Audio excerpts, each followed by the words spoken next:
ikalimang panalo. Sigurado ng pwesto niya sa Grand Finals pero pinili pa rin ni Rika na magpatuloy for a chance to win bigger cash prize. Ngayong umaga, magpatuloy kaya ang winning streak ni Rika?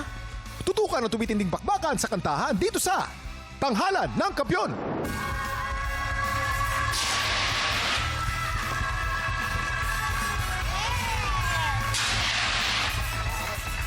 Mamang. Ay! Tunay na dalisay ang iyong kariktan ngayong umaga. Wow naman, napakalalim naman ng Kuya Kim. Ang lakas makahukay, ha? Bakit na? Hukay-hukay. Ang oh. ibig sabihin ng dalisay talagang purong-puro ang iyong kagandahan. Ay, salamat naman, Pure Kuya. Filipina beauty. Ay, purong-puro. Pero mamang exciting ang araw natin ngayon. Alam mo kung bakit? Oh. Itong mga dalawang contestant natin ngayon ay may kinalaman o susunod sa yapak ng dalawa nating naging contestant na naging finalist din. Oo nga. Ano ang koneksyon nila? Malalaman natin Malalaman mamaya. natin yan. Sige. At eto na po, alalahanin natin ulit kung bakit sa kantahan ang mga Pinoy talaga namang palaban. Magpapakita gilas na ang mga Pilipinong may pusong kampiyon dito sa Tanghalan ng Kampiyon! At i-welcome na po natin ulit ang ating mga inampalan. Our guest judge, singer, songwriter at lead vocalist po ng The Ones, Carl Guevara.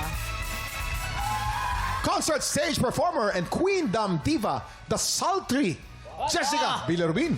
Diba? Sultry, ha? Multi-platinum artist and OPM hitmaker, Renz Verano. Kilalanin na natin ang dalawa nating kalahok, Johan Enriquez.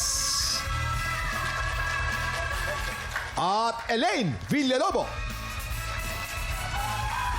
Sila ang sasabak sa Unang Banggan!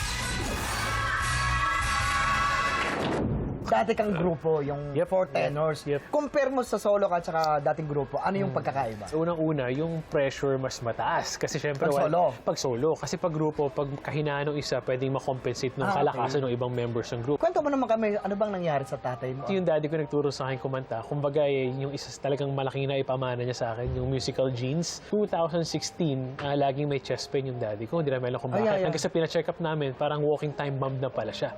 Nakita sa angiogram, 4 na palang barado arteries niya sa puso. Ito yung talaga mako-consider ko na isa sa mga malalaking pagsubok sa buhay namin. Sa grasya ng Diyos, naka-survive si Dad. Bago ka sumalang, syempre, ito naman na mensahe mo na lang sa tatay mo. Dad, I love you so much and I just would like to thank you for everything that you have imparted to me.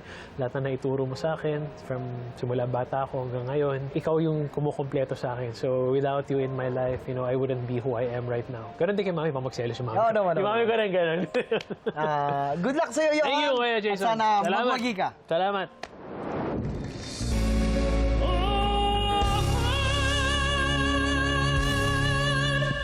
Johan Enriquez from Mandaluyong. Wow. Hi, Johan. Ay, nako. Johan, Magandang araw po. i-reveal na natin. Ano po? Morning. Mga tiktropa si Johan po ay boyfriend ni Sheena Palad. Oo, ng ating finalist na si Sheena Palad. Uy! Yes po. Gano'n na kayo katagal ni Sheena? Paano na kayo nagkakilala?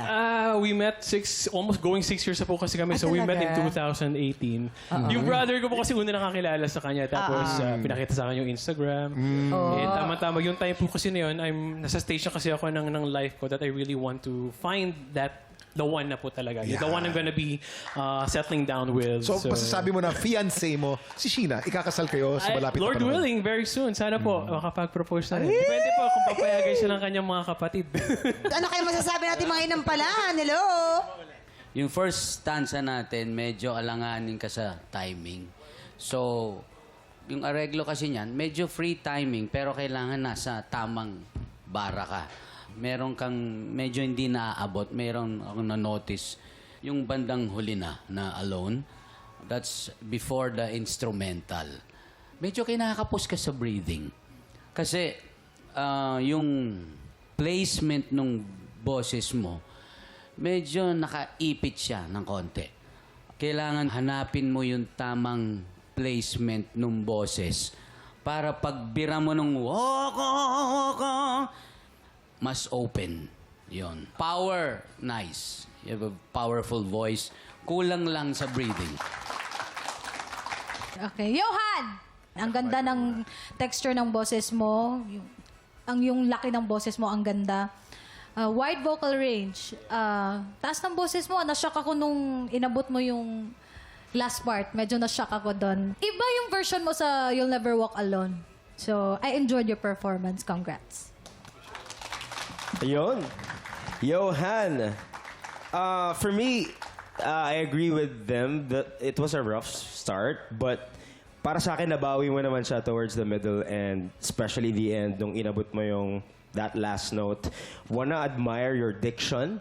I believe that you sang it very clearly.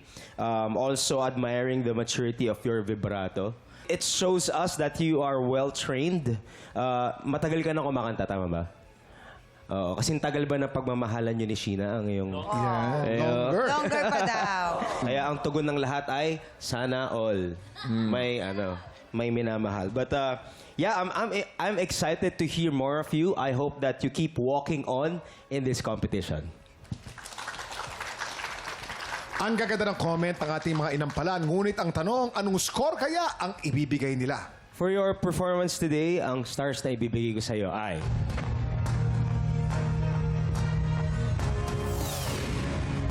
Johan, 3 stars ang binigay ni Carl.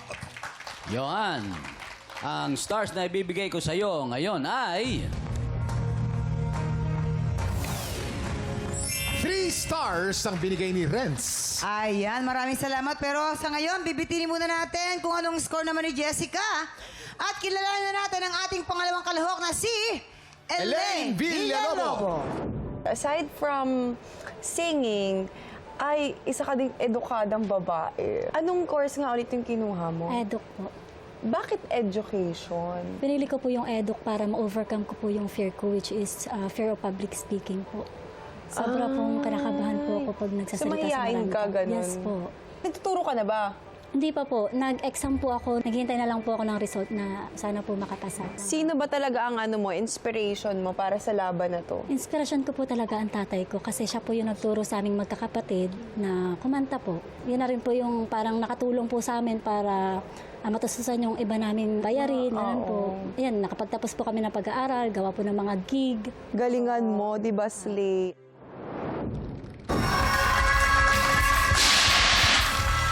At nagbabalik ang tanghalan ng kampiyon dito sa TikTok Lock.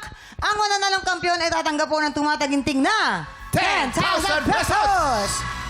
At sa bawat araw na magtuloy-tuloy ang kanyang kampyonato, ay tuloy-tuloy din po ang paglaki ng kanyang cash prize.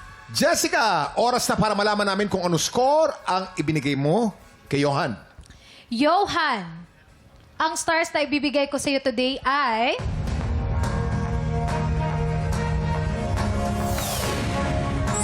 4 stars! Ibig sabihin, ang total score ni Johan ay 10 stars. Ano na ba score ang binigay mo kay Elaine? Elaine, ang stars na ibibigay ko sa iyo today ay...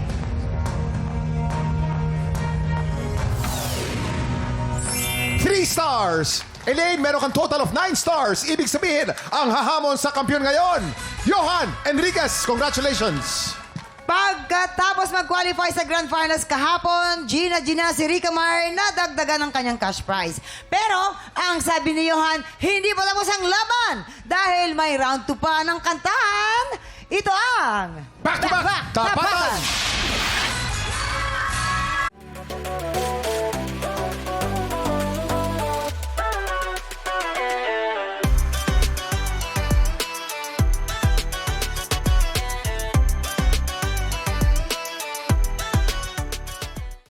Tropa, pinanood mo hanggang sa dulo itong video na to. Very good ka! For more happy time, watch more TikTok Lock videos on our official social media pages and subscribe to GMA Network official YouTube channel.